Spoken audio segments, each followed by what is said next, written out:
The courtroom was silent as a tomb, but Elara Davenport's heart was a war drum against her ribs. She gripped the small, worn hands of her 5-year-old twins, Liam and Olivia. Across the polished room, Isabella Vance, the new Mrs. Davenport, sat draped in black couture, a picture of practiced grief. She was the woman who had stolen Elara's husband, her life, and her home. Today, a judge would read a dead man's final words, and one of these women would walk out with everything. But no one, especially not the weeping widow, could have predicted the secret a simple piece of paper held, a secret that would end in a scream that tore the silence in two. 6 years ago, Elara had a different name. She was Elara Hayes, an art curator whose world was changed by Richard Davenport. He was a force of nature, a titan of industry, with a smile that could disarm nations and a ruthlessness that could build empires. Theirs was a whirlwind romance, painted on the canvas of Manhattan's elite. Gallery openings, charity galas in buildings bearing his family name, and quiet evenings in their sprawling penthouse overlooking Central Park. Richard wasn't just wealthy, he was dynasty wealthy. The Davenport name was etched into the very foundations of the city, but he was also building his own legacy, a new money empire of risky tech ventures and aggressive acquisitions, all under the umbrella of Davenport Holdings. Elara, at first, was his partner, his confidant. Then, things began to change. The change had a name, Isabella Vance. Isabella was brought in as a strategic advisor from a rival firm. She was all sharp angles, sharper suits, and a predatory ambition that mirrored Richard's own. Where Elara was soft, Isabella was steel. Where Elara curated art, Isabella liquidated assets. "She's brilliant, Elara," Richard would say, dismissing Elara's unease. "She thinks like I do. She's essential." Soon, essential meant late-night strategy sessions that stretched into the dawn. It meant hushed phone calls that Richard would take on the terrace, his back to Elara. It meant the shared smiles between them at dinner parties, coded with a familiarity that excluded Elara entirely. The penthouse, once their sanctuary, began to feel like a golden cage, and Elara was the beautiful, naive bird rattling its bars. The true fracture came not from a confrontation, but from a quiet, biological miracle. Elara, after years of being told it was unlikely, was pregnant. She waited for Richard in their formal dining room, the table set for 2, though he was already 3 hours late. When he finally arrived, he wasn't alone. Isabella was with him, clutching a briefcase, her lipstick a perfect crimson slash. "Richard, I have news," Elara began, her hands trembling. "Not now, Elara. Isabella and I just closed the Red Star deal. We're celebrating," Richard said, already pouring 2 glasses of scotch. He didn't offer Elara one. "Richard, please, it's important." He sighed, a sound of profound annoyance. "What is it?" I'm pregnant," she whispered. The air in the room froze. Richard's glass stopped halfway to his lips. Isabella's head, however, turned slowly, a tiny, almost imperceptible smirk playing on her lips. "That's impossible," Richard said, his voice flat. "The doctor confirmed it. We're having a baby." Richard set his glass down. He looked not at Elara, but at Isabella, a silent, chilling exchange passing between them. Isabella was the one who spoke. "Well, that certainly complicates the timeline." "Timeline? What timeline?" Elara's blood ran cold. "Richard," Isabella said, placing a perfectly manicured hand on his arm. "I'll let you handle this. I'll be in the car." She slid out of the room, the click of her stilettos on the marble floor sounding like gunshots. Richard didn't look at Elara. He stared out the window at the glittering skyline he owned. "You can't be," he said. "I am, and I just had my second ultrasound. It's twins, Richard." He turned, and the man she loved was gone. In his place was the CEO, the liquidator. His eyes were granite. "No," he said.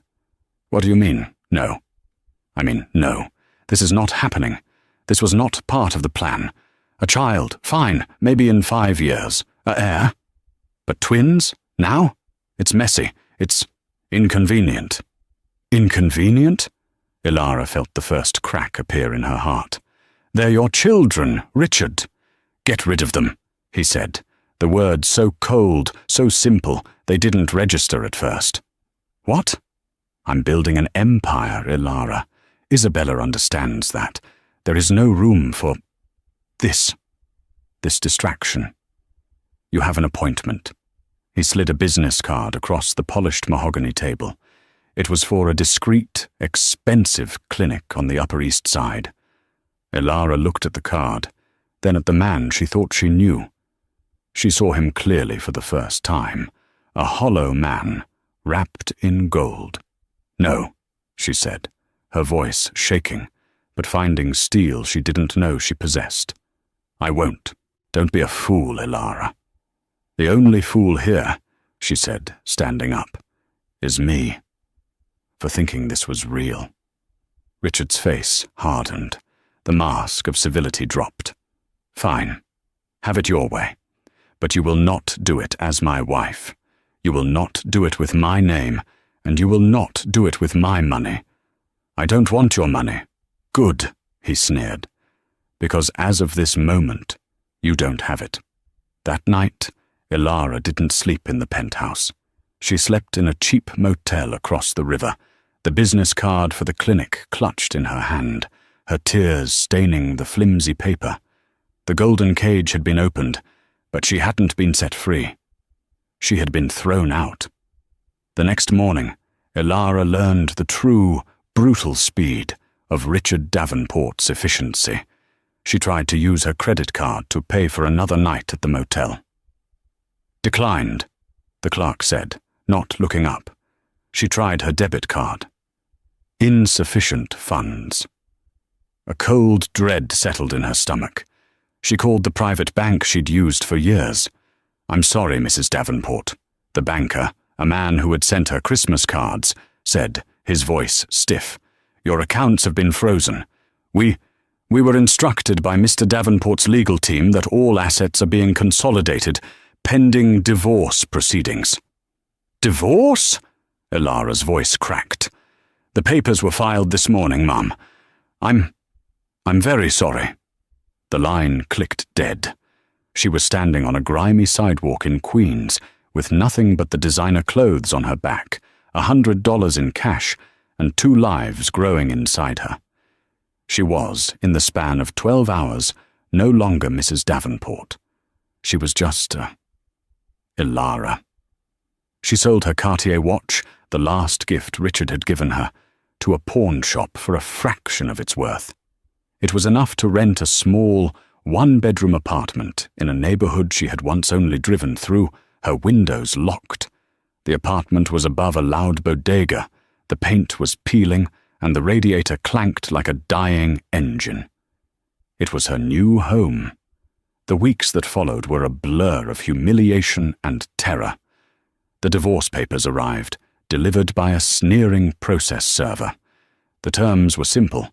Richard accused her of infidelity and erratic behavior. He offered a one-time nuisance payment of 50,000 tlolos in exchange for her vacating his life, relinquishing all claims to his name, and, the cruelest cut, signing a document stating the children were not his. She tore the check into tiny pieces. Her small circle of friends from her old life evaporated. Calls went unanswered. Texts were left on read. She was a pariah, a living, breathing cautionary tale. The message was clear. In the war between Richard and Ilara, everyone had chosen the side with the money. Ilara, however, had something Richard didn't count on. A spine. She took a job waiting tables at a 24-hour diner, the late-night shift paying more. She learned to field greasy spoon comments with a stoic silence. She took another job cleaning offices in the early morning, her pregnant belly aching as she emptied trash cans and vacuumed floors. She was 6 months pregnant, scrubbing a toilet in a high-rise law firm, when she saw it. On a small TV in the break room, a local news segment was on. Titan Richard Davenport and new wife, Isabella Vance, at the opening of the new children's wing at St. Jude's. There they were. Richard, beaming, his arm around Isabella, who was wearing a white dress that looked suspiciously like a wedding gown. They had married. The ink on their divorce decree wasn't even dry. They were cutting the ribbon, surrounded by smiling children, lauded as philanthropists. Ilara's knees buckled. She collapsed onto the cold tile, the reek of bleach in her nostrils, and she finally, truly, wept.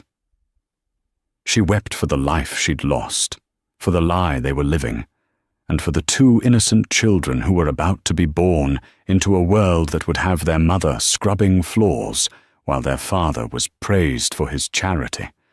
3 months later, she gave birth to Liam and Olivia at a public hospital, alone.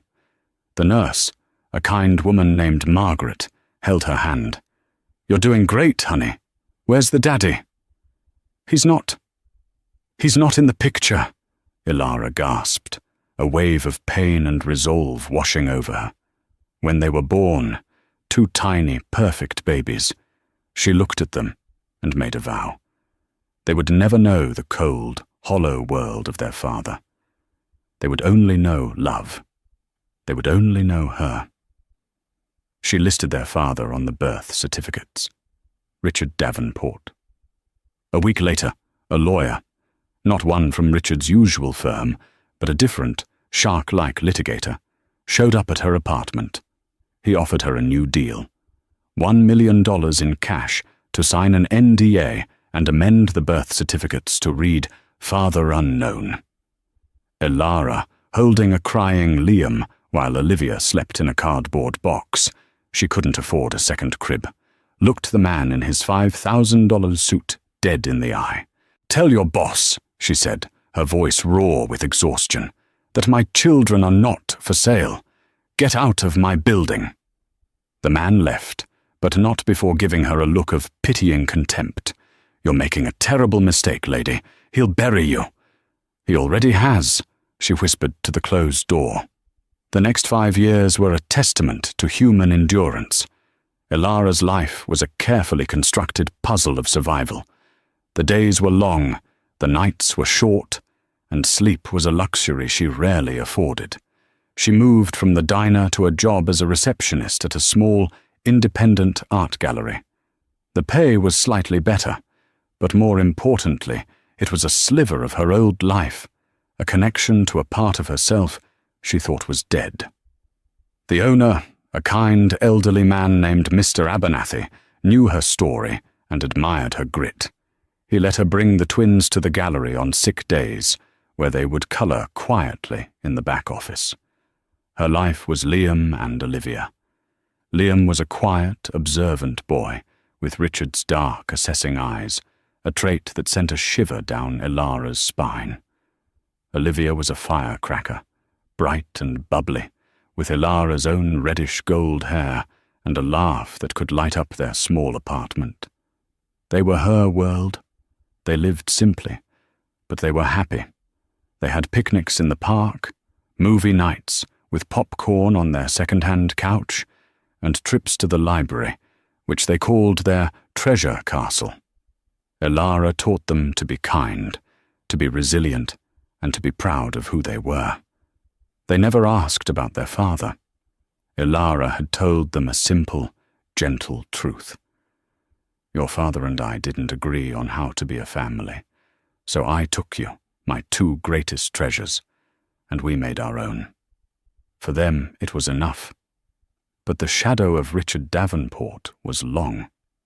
Ilara would see him in the pages of Forbes or the Wall Street Journal, which were sometimes left in the gallery. Richard Davenport and Isabella Vance, the new power couple. Davenport Holdings announces global expansion. They were everywhere. They were married, they were successful, and they were, by all accounts, blissfully happy. She saw an interview with Isabella once in a glossy magazine. On Children and Legacy, the headline read, "Richard and I are so aligned," Isabella was quoted as saying, her smile bright and empty. "Our company is our child, our legacy.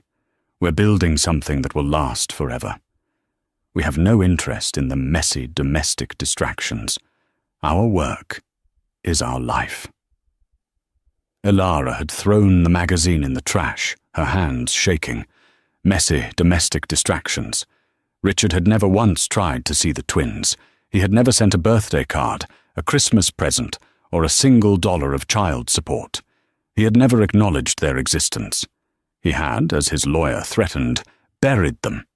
He had erased them from his life, and in doing so had erased Elara. She had made her peace with it. She had no interest in his money. She had proved she could survive without it. She had her children, her small job, and her dignity. It was, she told herself, more than Richard Davenport would ever have. Then, one rainy Tuesday afternoon, the silence of 5 years was broken. A man in a crisp, expensive-looking suit, not the flashy, aggressive type Richard employed, but one of an older, more sober quality, walked into the gallery. Mr. Abernathy was out at lunch. Elara was at the front desk, helping Olivia with a drawing. "Mrs. Elara Davenport?" the man asked. Elara flinched. No one had called her that name in half a decade. "I'm Elara Hayes," she said coolly. "My apologies, Ms. Hayes." The man placed a thick, cream-colored envelope on the desk. "You are being served." Her heart plummeted. He's coming for them. After all this time, he'd decided he wanted his heirs, or perhaps just wanted to finally crush the last remaining piece of his past. I don't understand," she stammered. "My name is Thomas Pendleton, from the firm of Pendleton and Rowe," the man said. "This is a summons to appear. Not a lawsuit, Miss Hayes. A summons." "Appear for what?" Thomas Pendleton looked at her, his eyes not unkind. "For the reading of the will and testament of Richard Davenport." Elara's world tilted. "The will? Is he?" "Mr. Davenport passed away 2 days ago, Miss Hayes. A massive coronary. He was 48. Elara sank into a chair. Richard was dead. The man who had been her greatest love and her greatest tormentor, the man who was a ghost in her children's faces, was gone. She felt a strange, hollow emptiness, a complex grief not for the man he became, but for the man she thought he was. "Why me?" she whispered, looking at the summons. "We were divorced. He has a wife." "Yes, Mrs. Vance Davenport has been notified," Mr. Pendleton said, his tone dry. "However, my firm represents the original Davenport family estate, not Mr. Davenport's personal holdings. Your name and the names of your children were specifically noted in a separate codicil lodged with our founding partner many years ago. Your presence is not optional. It is required by the court." He looked at Liam and Olivia, who were watching him with wide, curious eyes. "Bring the children," he said, his voice softening for the first time. "I believe it is essential that they are present." The 2 weeks leading up to the probate hearing were the longest of Elara's life. The summons had thrown her world into chaos. Richard was dead. The news rippled through the city, with fawning obituaries praising his vision and genius, all featuring photographs of him and Isabella. Elara felt like a ghost, haunting her own life. She had to take the summons seriously. The firm, Pendleton and Rowe, was old money. It wasn't Richard's flashy glass tower law firm. This was a firm that had likely served his father and his father before him. She knew she couldn't walk into this alone. She used the last of her meager savings to retain a lawyer, not a high-powered corporate attorney, but a young, hungry, and frighteningly smart lawyer from a small legal aid firm, Samuel Chen. Sam Chen was in his late 20s, with a rumpled suit and eyes that missed nothing. She met him in his cluttered office, the walls lined with books, not art. "Let me get this straight," Sam said, leaning back in his chair, which squeaked in protest. "You're Elara Hayes, formerly Elara Davenport. You were married to the Richard Davenport. He abandoned you when you were pregnant with his twins. He cut you off, erased you, and never paid a dime of support, despite you having DNA tests done at their birth." "Yes," Elara said, her hands clenched. "I had the tests done just in case. I sent them to his lawyers at the time. They sent them back, unopened, with a cease and desist letter. I still have the original notarized copies." "Good. Smart," Sam murmured. "And now he's dead, and his father's law firm, not his law firm, has summoned you and the twins to a probate hearing. Meanwhile, his widow, Isabella Vance, is set to inherit, well, everything." "That's what the papers say," Elara said. "The media is calling her the billionaire widow." Sam tapped a pen on his legal pad. "It doesn't make sense. Why summon you? Why make it a formal court hearing? A will reading is usually at a lawyer's office. This is a probate hearing, presided over by a judge. This means something is being contested, or the executor expects it to be contested. So what do I do?" "You go," Sam said, his eyes lighting up. "And you bring the children, just like Mr. Pendleton said. And you bring those DNA tests. I don't think this is an oversight, Miss Hayes. I think this is a chess move, planned a long time ago. The question is, by who?" Sam spent the next week digging. He discovered that the presiding judge for this specific probate hearing was not some random appointee. It was Judge Arthur Pendleton. "He's the senior partner at the firm," Sam explained to Elara over the phone, his voice electric. "He's in his 70s. He's a legend. He's also, and get this, the executor of Richard Davenport's father's will. This is big, Elara. Arthur Pendleton and Richard's father, Harrison Davenport, were best friends. What does that mean? It means that Harrison Davenport, by all accounts, despised the way Richard did business. He hated the acquisitions, the debt, and he hated Isabella Vance. He thought she was a corporate raider in a dress. My guess. Harrison set something up. He used his old friend, Judge Pendleton, to make sure it was ironclad. And Richard, for whatever reason, was bound by it. So, what is this will? I don't know, Sam admitted, but I have a feeling it's not the one Isabella Vance is expecting. On the morning of the hearing, Elara dressed herself and the twins in their library clothes, the nicest things they owned. She wore a simple navy blue dress she'd bought at a thrift store. Liam wore a tiny button-down shirt and khakis, and Olivia wore a yellow dress. They looked clean, dignified, and utterly out of place in the storm they were about to enter. "Mummy, where are we going?" Olivia asked, as Elara braided her hair.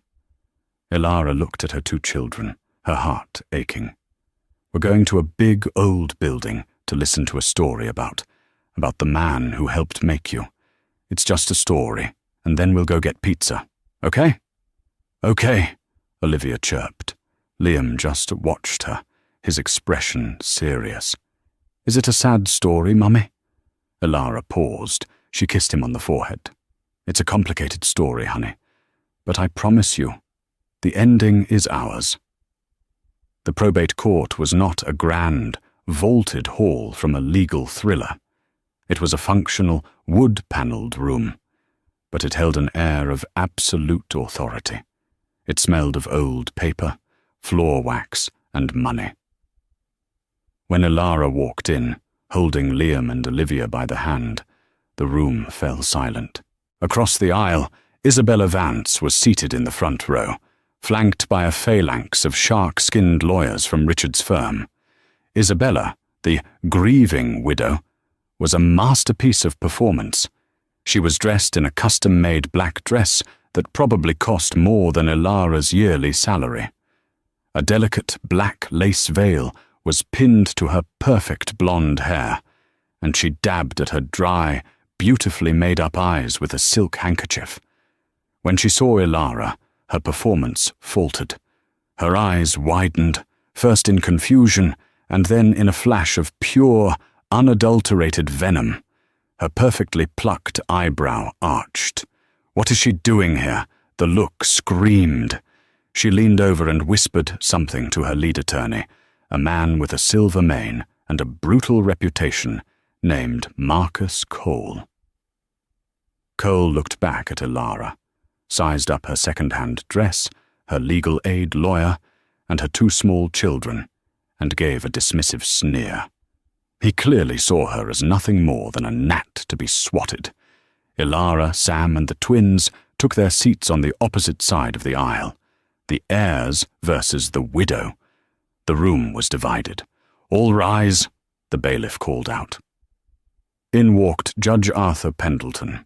He was exactly as Sam had described, in his 70s, with a shock of white hair and a face that looked like it had been carved from a wise, old tree. He didn't look like a man who could be fooled, bought, or intimidated. He sat, adjusted his robes, and looked over the room, his gaze resting for a moment longer than necessary on Liam and Olivia. "We are here," Judge Pendleton said, his voice a low, commanding baritone, "for the probate of the estate of Richard Harrison Davenport. I am the executor of this estate, as well as the presiding judge. This is an unusual, but not unheard of, arrangement, agreed to by the deceased. Let the record show that all notified parties are present." Isabella's lawyer, Marcus Cole, immediately stood. "Your Honor, if I may, we are, of course, grateful for the court's time. However, we are confused as to the presence of these parties." He gestured vaguely toward Ilara. "This is the probate for my client, Mrs. Isabella Vance Davenport, the sole widow and beneficiary of Mr. Davenport's will, the one he wrote this year, a copy of which we have provided. It is straightforward. He leaves his entire estate, all assets of Davenport Holdings, to his beloved wife." He emphasized the words, "beloved wife," with a sideways glance at Ilara. The presence of Ms. Hayes, a woman from whom Mr. Davenport was divorced over 5 years ago, is an insult to the memory of the deceased and a source of great personal pain for my client." Isabella produced a perfectly timed, delicate sob from behind her veil. Judge Pendleton looked at Marcus Cole over his spectacles. "Are you finished, Mr. Cole?" Cole, looking pleased with himself, sat. "I am, Your Honor." "Good," the judge said. "Your assertion is noted, and it is incorrect. You are correct that Mr. Davenport left a will." "He did. The one you have, which leaves his personal holdings, his company, his penthouse, his liquid assets, to Mrs. Vance Davenport. We are not here today to contest that will." Isabella relaxed. Her lawyer smiled. "We are here," the judge continued, pulling a different, older-looking, blue-bound document from his desk, "to execute the primary will, the one that governs the Davenport Family Trust, established by Richard Davenport's grandfather in 1948, a trust that Mr. Richard Davenport was the beneficiary of, but not the owner, a trust he was bound by, a fact his father, Harrison Davenport, made very, very clear to him upon his 30th birthday." Marcus Cole's smile vanished. "Your Honor, I'm not aware of—" My client is not aware of any such. You aren't aware of it, Mr. Cole, because your firm did not write it, Judge Pendleton said, his voice sharp. My firm did, and as executor, I am here to discharge its duties. Please, sit. Cole sat, his face now a mask of sudden, dawning horror. Isabella leaned in, whispering furiously. What is he talking about? What trust? Richard said I got everything. Judge Pendleton put on his reading glasses. This, he said, holding up the blue document, is the will and covenant of the Davenport Family Trust. It has several key stipulations, but the most important one, for our purposes today, is Clause 7A, the succession clause. Ilara felt Sam Chen place a calming hand on her arm. Her heart was hammering. Clause 7A states, the judge read, his voice echoing in the silent room, that the principal of the Davenport Family Trust, which constitutes the entirety of the original family fortune, including the real estate holdings, the original stock portfolio, and the art collection, valued as of this morning at approximately $950 million, shall pass, undivided, to the firstborn legitimate issue of Richard Harrison Davenport. Isabella actually laughed, a short, ugly, sharp sound. He has no issue. He has no children. We chose our work. He has no children. Judge Pendleton looked at her. Is that an official statement, Mrs. Vance Davenport, that the deceased had no children? Yes, he had no... Your Honor. Sam Chen stood up, his voice clear and steady. I object. The deceased, Mr. Richard Davenport, did have children. He has 2. All eyes snapped to Sam. Marcus Cole leaped to his feet. Outrageous! This is a shakedown. This woman has hired a bottom feeder to extort a grieving widow. There is no proof. Proof? Sam asked, raising an eyebrow. He opened his briefcase. I have here, Your Honor, notarized court-admissible paternity tests for Liam Davenport and Olivia Davenport, conducted at birth 5 years ago. They show a 99.999% probability that Richard Davenport is the father. I also have the courier receipts showing these results were delivered to Mr. Davenport's legal team, who subsequently refused them. And most importantly, he gestured to the 2 small children, sitting quietly. I have the children themselves. He turned to Liam. Liam, can you stand up for a moment? Liam, confused, stood up. He looked around, his dark, serious eyes sweeping the room. A collective gasp went through the courtroom. Isabella's hand flew to her mouth. The boy was a perfect, miniature replica of Richard Davenport. He had the same eyes, the same set of his jaw, the same dark, brooding expression. There was no denying it. Judge Pendleton looked at the boy, his expression softening into what almost looked like a sad smile. I see, the judge said, his voice thick. Yes, the resemblance is remarkable. This is a trick, Isabella shrieked, her voice cracking. It's a lie, a desperate, pathetic lie. It is not a lie, Mrs. Vance Davenport, Judge Pendleton said, his voice turning to iron. It is the truth, a truth I am legally and morally bound to execute. The courtroom was a powder keg, and Judge Pendleton had just lit the fuse. Your Honor, Marcus Cole was trying to regain control. This is an ambush. We have not had time to review these alleged documents. They are not alleged, Mr. Cole.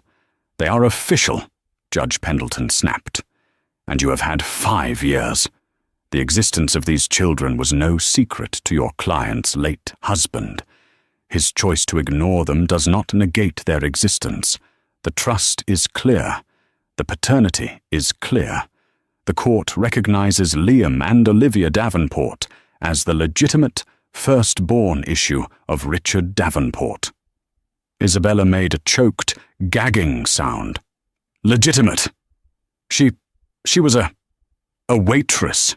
He divorced her. They were born after.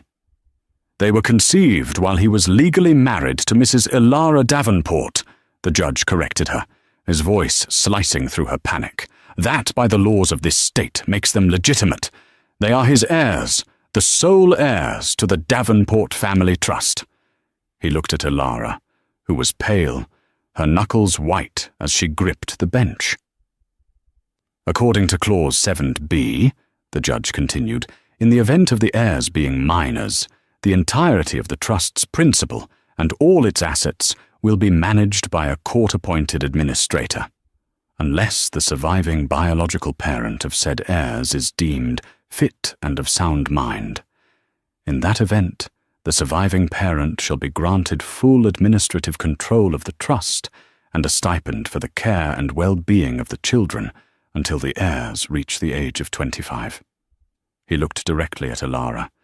The court finds Ilara Hayes, the mother of the heirs, to be of sound mind and an exceptionally fit parent. Congratulations, Miss Hayes. You are now in control of the $950 million Davenport Family Trust. Ilara's world simply stopped. She couldn't breathe. $950 million. She thought of her tiny apartment, the overdue electric bill on her counter, the pizza she had promised her children. But Judge Pendleton wasn't finished. Now, he said, setting the blue document aside and picking up the modern, thinner sheaf of papers. Richard's other will. We moved to the personal estate of Mr. Davenport, the will presented by Mr. Cole. Isabella, who had been catatonic, perked up slightly. Her face was splotchy, her mascara running. This was what she had been promised. The company, the penthouse, the new money. Yes, she hissed. Read it. As you wish, Judge Pendleton said.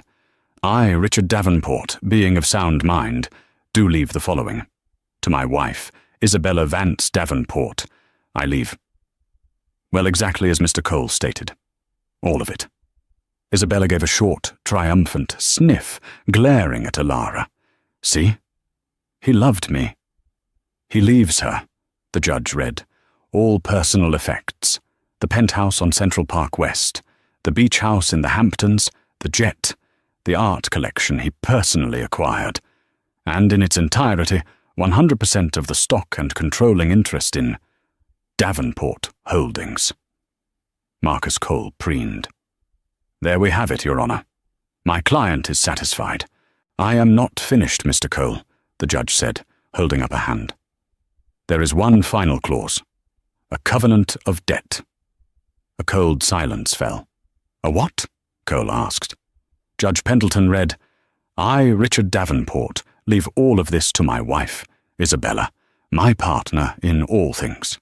She, more than anyone, understood my ambition. She, more than anyone, encouraged my strategies.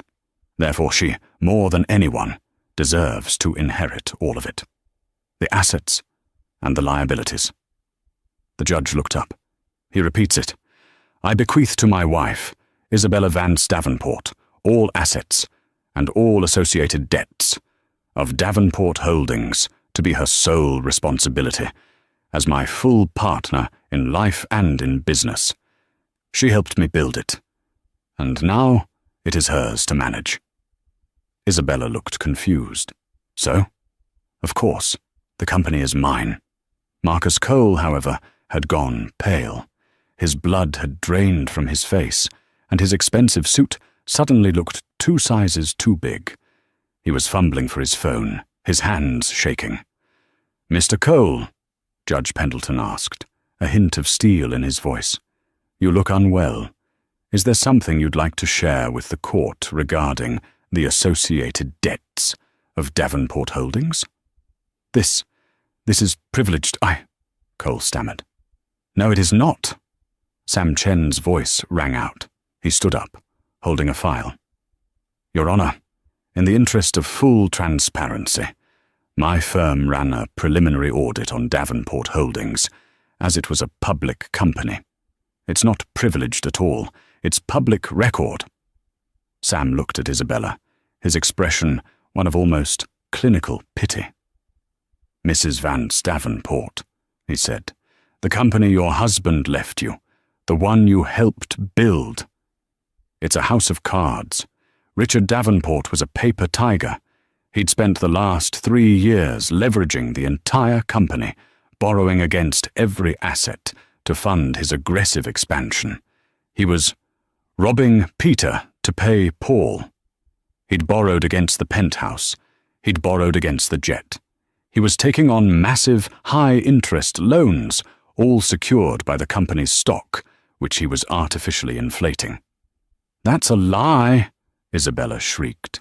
"The company is worth billions." "It was," Sam said gently. "But with his death, all his loans are being called in. The banks are first in line. The stock is in freefall as we speak. The assets your husband left you, they aren't assets. They are the collateral for a mountain of debt. The penthouse isn't yours, it's the bank's. The jet isn't yours, it's the bank's. The company, Mrs. Vance Davenport, the company isn't worth billions. It's insolvent. It's bankrupt." The courtroom for a solid 10 seconds was plunged into a vacuum. The silence was not just an absence of sound. It was a physical weight, thick and suffocating, pressing down on everyone.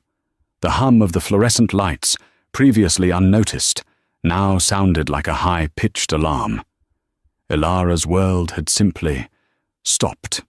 The words, insolvent, bankrupt, were just sounds, sharp and sterile. But the other words, $900 to $50 million, full administrative control, fit parent, were a tidal wave she was still processing. She felt dizzy, a strange floating sensation, as if the room had tilted off its axis. She could only do one thing: tighten her grip on Liam and Olivia's hands. Their small, warm hands were her only anchor in a reality that had just shattered and reformed around her. Sam Chen, beside her, was a picture of absolute professional calm, but his right hand was gripping his legal pad so tightly his knuckles were white.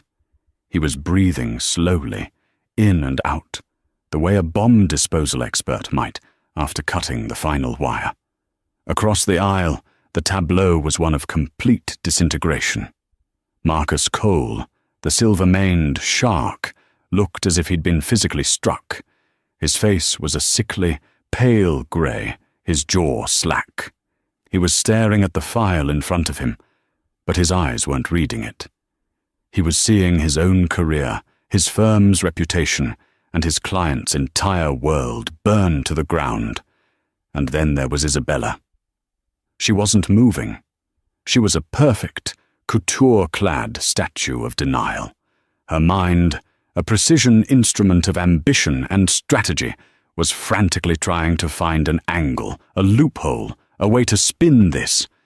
Insolvent, her mind hissed. No, impossible. Richard was. He was a god. He didn't fail. This is a trick, a pathetic, desperate trick. "No," she said, the word a small puff of air, a mere pebble tossed at the coming tsunami. "No, that's a lie. This is a mistake, a clerical error." "It is no error, Mrs. Vance Davenport," Sam Chen said, his voice quiet but carrying to every corner of the room. "The public filings are all there. He built a new empire, yes, but he built it on sand, and the tide has just come in." He left me his debts?" Isabella's voice was rising, becoming thin and shrill. The polished boardroom alto was gone, replaced by something jagged and ugly. "He left me the debt?" She was looking at Judge Pendleton now, her eyes wide with a frantic, pleading disbelief. "He loved me. He chose me. We were partners." "Indeed," Judge Pendleton said, his voice devoid of sympathy. "He named you as such, his partner, to whom he left both the assets and the liabilities. He made you the sole owner of a bankrupt enterprise. It was, it seems, his final business decision." Marcus Cole, finally finding his voice, whispered in absolute, horrified awe. My God, he did it. He actually did it. He turned to his co-counsel, his eyes glazed. He gave the debt to the wife, and the fortune. His eyes involuntarily flicked across the aisle. He saw Ilara, in her simple $5 dress, holding the hands of her 2 children. He saw the woman he had dismissed as a gnat, a nuisance. He gave the fortune to the waitress. That was the word. That was the trigger. It wasn't the loss of the money. It was the humiliation. It was the sudden, brutal realization that she hadn't been the partner, the queen, the successor. She had been the fool, the clean-up crew, the final, discarded asset. And her, the woman she had replaced, the soft, naive, domestic distraction she had so easily cast aside, had won. Ilara, the waitress, had inherited the earth. Isabella's head snapped toward Ilara. The polished mask of the grieving widow, the corporate raider, the city's power broker, didn't just crack, it vaporized. The sound that tore from her throat was not human. It was a raw, primal shriek of pure, unadulterated rage and ruin. It was the sound of a queen discovering her throne was made of cardboard, the sound of a predator realizing it was the one caught in the trap. It was a sound of such profound, animalistic fury that the bailiff instinctively put his hand on his sidearm. No! The scream echoed, bouncing off the hard wood and high ceilings, making Olivia flinch and bury her face in Ilara's side. He wouldn't! Isabella shrieked, her veil tearing as she ripped it from her perfectly styled blonde hair. He loved me! He chose me! It's mine! She lunged. It was not a calculated move. It was a blind, reptilian strike. She didn't lunge for the documents or the judge. She lunged for Ilara. You! She screamed, her face a grotesque mask of hatred, her manicured nails crooked into claws. You did this! You trash! Sam Chen, reacting instantly, threw himself sideways, putting his body between Isabella and Ilara's family, his arm up to block her. Bailiff, control your courtroom! But Isabella was lost to reason. She hammered on Sam's shoulder, trying to get past him. It's mine! I'm Mrs. Davenport! I'm the widow! Those brats! She pointed a trembling, crimson-tipped finger at Liam and Olivia. They're nothing. They're nobodies. They get nothing. It's mine. Mine! The bailiff, a large man who had seen everything, was on her in a second. He grabbed her by the arms in a hold designed for compliance. Ma'am, you need to calm down. Ma'am! Get your hands off me! Isabella shrieked, thrashing against his grip with a surprising, manic strength. Do you know who I am? I'll have your job. I'll have all your jobs. I own this city. You don't own this courtroom, lady, the bailiff grunted, pulling her back. Marcus Cole, white-faced, rushed to help, not out of concern, but out of damage control. Isabella, stop! You're making it worse. We can appeal. Appeal what? She spat, her eyes rolling wildly. That I'm a billionaire in debt. He buried me. That bastard buried me. And with that, the fight went out of her. She didn't collapse, but the furious, violent energy vanished, replaced by a hollow, shuddering and utterly broken weeping. It was the most honest sound she had made all day. He buried me, she whispered again, as the bailiff and a stone-faced Marcus Cole dragged her, stumbling and sobbing from the courtroom. Her wails of, "It's mine," and "He buried me," faded down the corridor, leaving a ringing, shocked, and profound silence in their wake. In the quiet, Liam, who had not cried, who had not even flinched, but had watched the entire spectacle with his father's dark, assessing eyes, tugged on his mother's sleeve. "Mummy," he whispered, his small voice cutting through the tension. That lady was very, very loud. Is she sick?" Ilara finally let out the breath she'd been holding for 5 years. It came out as a sound that was half sob, half laugh. The tears came, not of sadness or even joy, but of sheer, unadulterated release. The tension that had been her constant companion, the coil of fear and survival that had been wound tight in her stomach for 2,000 days, finally and completely unwound. She sank back against the bench, her entire body shaking. "No, honey," she whispered, pulling him and Olivia into a fierce hug. I think she's just lost." Judge Arthur Pendleton slowly, methodically, took off his reading glasses and began to polish them with a cloth. He looked tired, but for the first time that day, he looked at peace. He looked at Ilara, his gaze lingering, a deep, profound respect in his ancient eyes. "Miss Hayes," he said, his voice gentle. Ilara looked up, her face streaked with tears, her children clinging to her. I don't know what to say. I don't understand." "You don't have to, my dear," Judge Pendleton said. He gestured for the court reporter to stop. "This is off the record." He leaned forward, his expression paternal. "Harrison Davenport, Richard's father, was my oldest and dearest friend. He saw the rot in his son, even when Richard was a young man. He called it a brilliance without a soul. Harrison loved his son, but he did not trust him. He despised the way Richard did business, and he was terrified of who he would attract." His gaze flickered to the door Isabella had been dragged through. "Harrison and I," the judge continued, "created the trust. We made it ironclad. Richard could be the beneficiary, but he could never, ever touch the principal.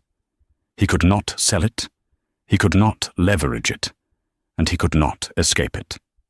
Harrison made me promise, on his deathbed, that if Richard ever truly created a legacy, a real one, one of blood, that I would personally see to it that they were protected, not just from the world, but from Richard himself." He looked at Liam and Olivia, and his stern, judicial face softened into something no one in this court had ever seen: a grandfather's smile. "He knew this," the judge said, his voice thick with emotion. "Richard knew the rules of the trust, his cruelty in abandoning you, and these beautiful children is a stain I will never comprehend. But it seems in the end, his last act was one of cold, perfect, and terrible logic. He protected his bloodline, and he left his partner, to her share. He gave you the past, Ms. Hayes. He gave her the future he built.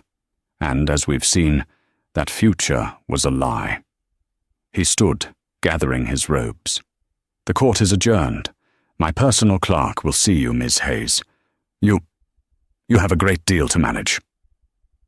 As the judge walked to his chambers, he paused by Ilara's row. He didn't say a word. He just reached out and gently rested his hand on Liam's head. A silent, final promise kept. The room emptied. It was just Ilara, her children, and a grinning Sam Chen. "Ilara," Sam said, his voice cracking. "Ilara, you did it! We did it." Ilara finally, truly, looked at him, her legal aid lawyer, the young, rumpled man who had believed her. "Sam," she said, her voice hoarse. What do I owe you? I mean, your fee." Sam Chen let out a bark of laughter, a loud, joyous, unprofessional sound that echoed in the empty, wealthy room. "My fee? Ilara, my fee was $150 an hour, capped at $2,000. You can afford it, I think." Ilara laughed, a real, genuine laugh that came from her very soul. It started small, then grew, until she was leaning against Sam, laughing and crying all at once, a hysterical, cleansing, beautiful sound. She finally composed herself, wiping her eyes on her sleeve. She looked at her 2 children, who were watching her with worried expressions. She knelt, so she was eye to eye with them. "It's okay, my loves," she said, her voice shaking but strong. "Mommy's okay. Everything is going to be okay, I promise." "So, no more sad, Mommy?" Olivia asked, her head tilted. "No more sad, baby," Ilara said, kissing her forehead. "Can we get pizza now?" Liam asked, his voice serious. "You promised." Ilara stared at him. Her son. Her rock. The world had just turned upside down. A billion-dollar war had just been won. And all he wanted was the simple promise she'd made him. She stood up, her spine straighter than it had been in 5 years. She wasn't a victim. She wasn't a pariah. She wasn't a waitress. "You know what?" Ilara Hayes said, taking Liam's hand. She took Olivia's hand. She looked at Sam. "Sam, can you find out where the nearest, best pizza place is? And can you tell them we'll be buying the whole restaurant for the rest of the day?" She smiled, a true, brilliant smile that outshone every diamond Richard Davenport had ever bought or sold. "My kids are hungry." And for the first time in a very long time, Ilara, with her 2 small, precious, and incomprehensibly wealthy children, walked out of the shadows, past the wreckage of Isabella's screams, and into the bright, blinding, and promising sunlight. She wasn't Mrs. Davenport. She was Ilara Hayes, and she was, finally, free.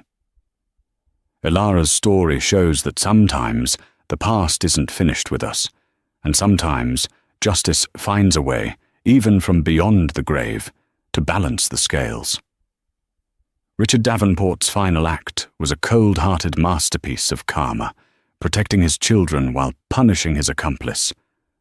What do you think of his final plan? Was it true justice for Ilara? Or was it just one last, cruel, manipulative game from a man who hurt everyone he touched? Let us know your thoughts in the comments below. We read every single one. If you were moved by Ilara's incredible journey of strength and resilience, please show your support by giving this video a like and share it with someone who loves a story where the underdog finally wins. And if you haven't already, make sure to subscribe to our channel and ring that notification bell. We have more powerful, dramatic stories of karma and unbelievable twists just like this one, and you won't want to miss a single one. Thank you for watching.